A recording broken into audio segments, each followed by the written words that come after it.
नमस्कार, आप देख रहे हैं सच्ची न्यूज लोकमत लाइव।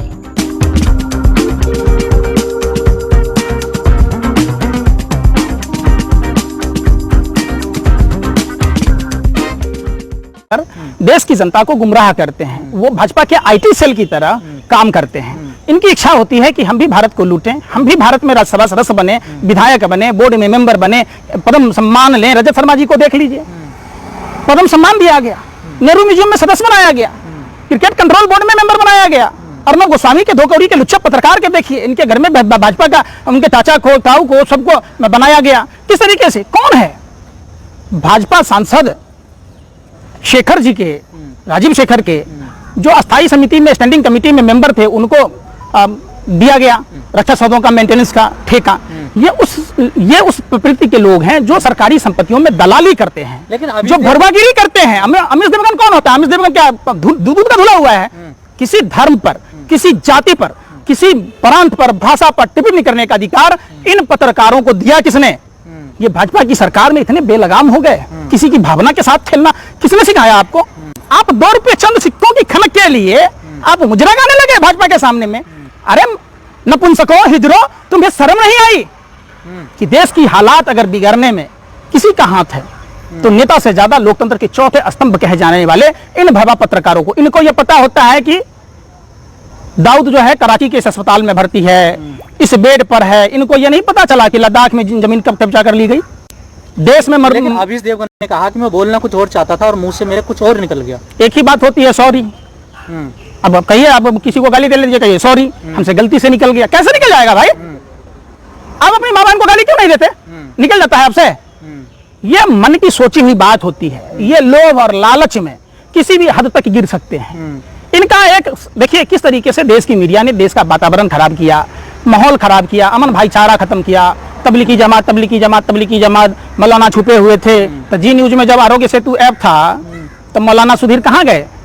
तिहाड़ जेल के कैदी को Z+ सुरक्षा दिया जाता है। क्यों? आप देश की पैसों की बर्बादी, सरकार की दलाली में ऐसे ही तो मिल रहे हैं लोगों को। कैसे उनको सदस्य बनाया जाता है? किसी को, अब देखिए अंजना कश्यप के पति को CBC के नजरअंदाज के बाद CBO बना दिया गया।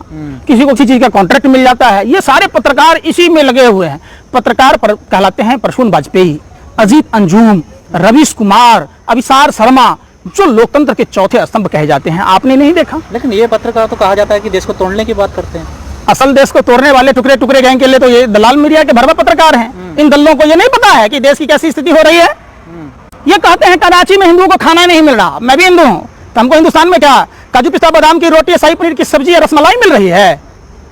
देश के हिंदू भूखे मर रहे हैं। कोरोना महामारी में PM केयर का फंड का पैसा 20 लाख हजार करोड़ का पैकेज ऐसे गुणगान करने में लगी थी देश की दलाल मीडिया की भरवे पत्रकार कि लोगों के जेब में आ रहा हो। 15 लाख रुपए प्रधानमंत्री जी दिए, इस हाथ से दिए, इस हाथ को पता ही नहीं चला किसी को। हिंदुस्तान में खर्चा ही नहीं हुआ था। 20 लाख हजार करोड़ दे दिए, ये और नहीं खर्चा हो रहा है। लोग कंफ्यूज है, हम भी कंफ्यूज हैं, कहाँ खर्च करेंगे?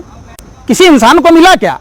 ये बात को बढ़ा चढ़ा के देखिए। श्वेता सिंह, नैनो चिप वाली आंटी, कहती थी नोटों में चिप लगे हुए हैं, नोट इकट्ठा होगा, सैटेलाइट के द्वारा पता चलेगा, संबंधित अधिकारियों को पकड़ में आ जाएगी। कहाँ गए? क्यों नहीं बोलती है नैनो चिप वाली आंटी?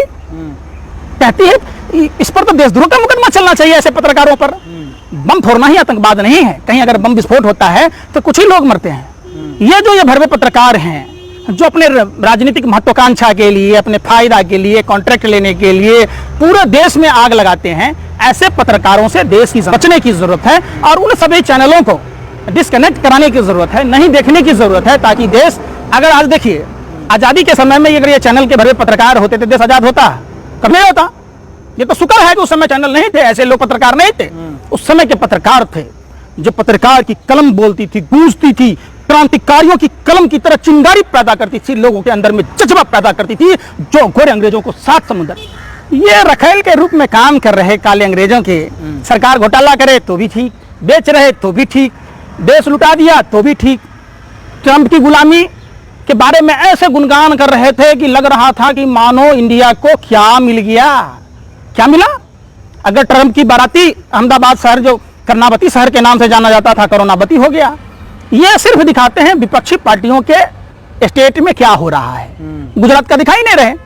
क्यों नहीं दिखा रहे? अवीश देवगन की जो टिप्पणी थी, विवाद टिप्पणी थी, उसमें खासकर मुसलमानों में गुस्सा है लगातार, और वो लगातार अवीश देवगन का विरोध कर रहे हैं। उन्होंने FIR भी करी है। जो उन्होंने ख्वाजा को लेकर जो बोला था, जो अजमेर शरीफ में जो है, तो क्या लगता है ऐसी भाषा का प्रयोग करना चाहिए? देखिए, क्या क्या बोला उनको? देश के हम सभी आवाम से हाथ जोड़कर विनती करते हैं, इतिहास के पीछे जाने की जरूरत नहीं है। वर्तमान में क्या चल रहा है? अगर आपको मधु चाहिए तो शहद की तरह एकत्र होकर रहना होगा, इकट्ठा होकर रहना होगा। जाति, धर्म, प्रांत, भाषा के नाम पर हम आपस में फूटेंगे तो हमारा देश ऐसे ही रहेगा ना, विनाशी होगा। घर में हम 4 भाई हैं, आपस में लड़ेंगे तो घर कभी विकास नहीं होगा। देश में, देश की आजादी के लिए सभी जाति, सभी धर्म के, औरंगजेब के बारे में यह दिखाया जाता है 1630 में चाइना पर आक्रमण करके औरंगजेब ने कैलाश मानव सरोवर छीन लिया था। चाइना हमसे छीन लिया, फिर हम कैसे छीने? एक मुस्लिम शासक होके हिंदुओं भाइयों के लिए उन्होंने चाइना पर आक्रमण किया था। अब तो हिंदू राजा हैं, क्यों नहीं दिखाते? चिमयानंद को जमानत दे दी जाती है, तेल मालिश वाले बाबा भगवान का नाम लेके राम राम रटना, पराया मालना, अपना दिन के हरे हरे, रात के घरे घरे। 49 वीडियो CD मिलने के बाद जो जज जमानत देता है उस जज को प्रमोशन दिया जाता है। जो जज अमित शाह को बरी करता है उसको CBC में बना दिया जाता है।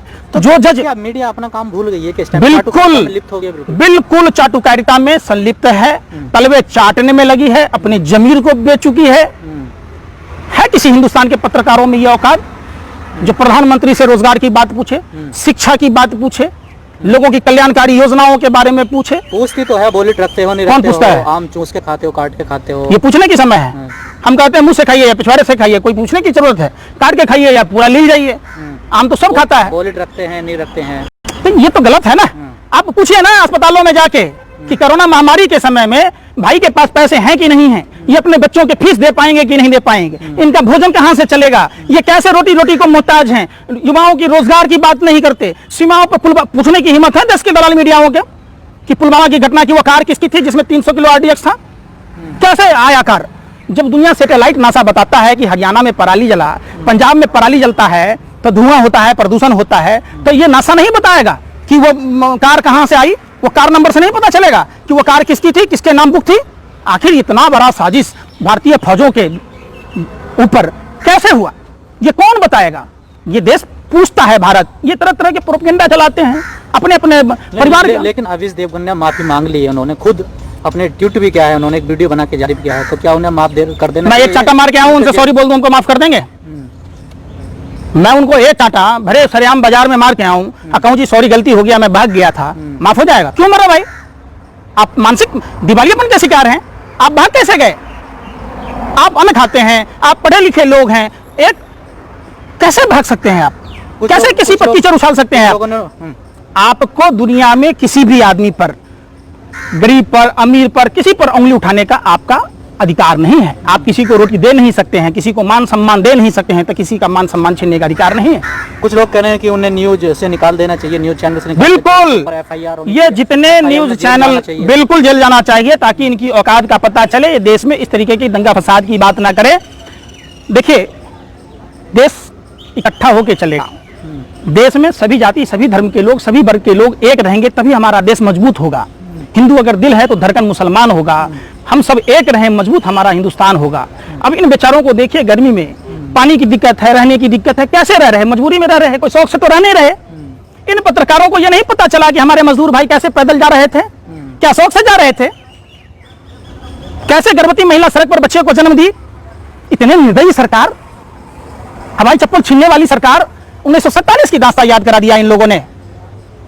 जब 1947 से पहले देश की आजादी की लड़ाई लड़ रहा था तो ये लोग, RSS के लोग, हिंदू महासभा के लोग अंग्रेजों की दलाली कर रहे थे। 1941 में सिंध प्रांत में सरकार बनाया, धर्म के आधार पर विभाजन की बात करी। 1941 में फजलुओं के साथ में बंगाल प्रांत में सरकार बनाई। सिंध प्रांत में 1943 में गुलाम हुसैन उद्दौला जिन्ना के साथ सरकार बनाई।